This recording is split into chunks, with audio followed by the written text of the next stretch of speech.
Takže křídlo máme zároveň vyklopené, zároveň otevřené. Nyní je potřeba zmáčknout pojistku proti pohnutí kliky, křídlo rukou dotlačit tak, aby se zavřel pravý horní roh, tak jako by bylo okno pouze otevřené.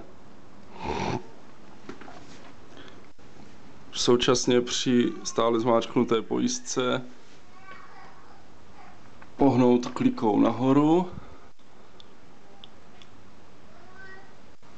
a zároveň do vodorovné polohy, tím zaskočí kování do správné polohy, jak má. Křídlo je pořád pouze otevřené, teď už můžeme křídlo zavřít.